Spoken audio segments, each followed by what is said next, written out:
Happy Coffee Talk Monday, Dr. Michelle, coming at you. How are you? Thanks for joining me on another Monday. Always happy to be here and happy to have you here. I wanted to talk a little bit today about this process of developing mental skills with professional athletes and why it is so critically important, and kind of like the life cycle of it a little bit. You've probably heard me talk about it before, but just watching the Olympics and seeing so many things happening and so many conversations around mental skills and sports psychology, I thought, I should just touch on this again. The first thing that's really critically important in my mind about the work that I do with professional athletes is that just because there's psychology attached to what I do doesn't mean that there's anything wrong with you. You're not broken. I'm not here to fix you. I'm not here to turn you into a different person.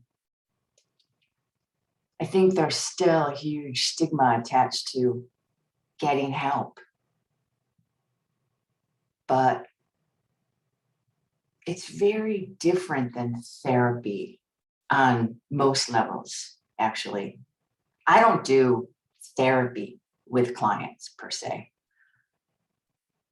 I really help clients to develop the coping skills and mental skills that they need so that their head and their body can align and meet and more effectively do what you need it to do.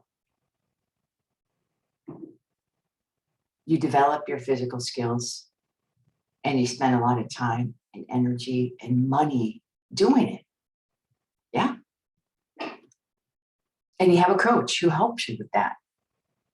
Well, this work isn't really that different from developing your physical ability. You have a coach, me, who helps you figure out how to develop the head skills that you need.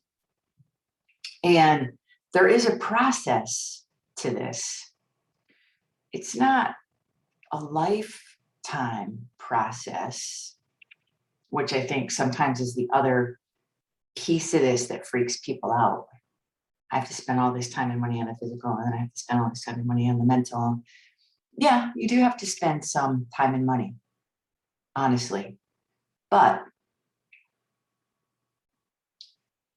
the mental, kind of once you have the mental skills, have an idea of what they are and what you need, then most of the time,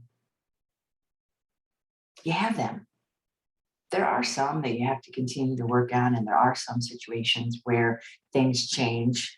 Like maybe now maybe you're a tennis player and then you decide you want to be a volleyball player and you don't quite have the mental skills to transition. So maybe you need a little bit of a brush up or someone to continue to help you figure out how to make that transition. But generally speaking, going through the process of developing your mental skills is important, because usually what goes wrong when you go to compete? It's not anything physical, especially after all that time and energy that you've put into training, right? So makes sense to train your brain and get the help that you need from someone who knows how to do that in the right way. Someone who knows how to help you as an individual person develop the skills that you need. And that's also a critically important thing. Each individual person needs these mental skills in the way that they need them. Sometimes they're similar, sometimes they're the same, sometimes they look very different. But what is going to work, it's really hard for you as an individual to figure out what is going to work. I often say, books are great, workshops are great, and there's a lot of great information. But what do you do with that information? And again, I'm going to tie this back to physical training. Lots of great information out there to help you get better at whatever it is that you do in books and in workshops. But if you're a professional athlete, my hunch is that you're not going to do it unless you have a coach who's going to help guide you to the next levels as you move along. Well, it's sort of similar here. And because the mental is so critically important, would you let a book or a workshop guide you in developing those in the way that you absolutely need them to be so that you can perform at an optimal level? I don't think so. Does that make sense? I don't know, it makes sense to me, but that's because I do this work, right? Yeah, and again, books and workshops are great.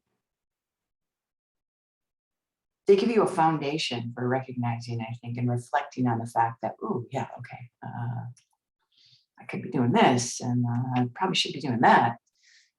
The problem is that as human beings, we tend to try something once and go, oh, that didn't work. And then sort of stop our journey to sort of figure it out a lot of times, right? Or we go, oh, that kind of worked, but is that what's going to be most effective for you? And a lot of times, even if something works, we might do it like 3, 4, 5 times and then stop doing it because we go back to what's safe, comfortable and familiar, even though it isn't really working, but we know it. Get where I'm going with that? Yeah. So the life cycle of developing these mental skills is it's really not as long as you think it is. It's not as long as 10,000 hours or learning how to be a professional athlete, but they are critically important. And again, when you go to compete, what's the one thing that usually goes wrong? I mean, even if you think it's something physical, it's usually something here. So there's been lots of conversations around the Olympics. Hopefully you're recognizing how critically important these skills are. Even if you're a professional athlete and you've come as far as you've come, there's still a ways to go. I've worked with so many Olympians and professional athletes. I can tell you they come with a lot of really good things, but still struggle, some of them, at a level that really I'm kind of amazed how they got to where they got. But don't struggle. Get support. And just recognize it's not therapy. It's really helping you to develop the concrete skills that you need so that you can compete in the way that you want to compete. This is Dr. Michelle coming at you. I hope you have a great Monday and a great week, and I will see you next week. Take care.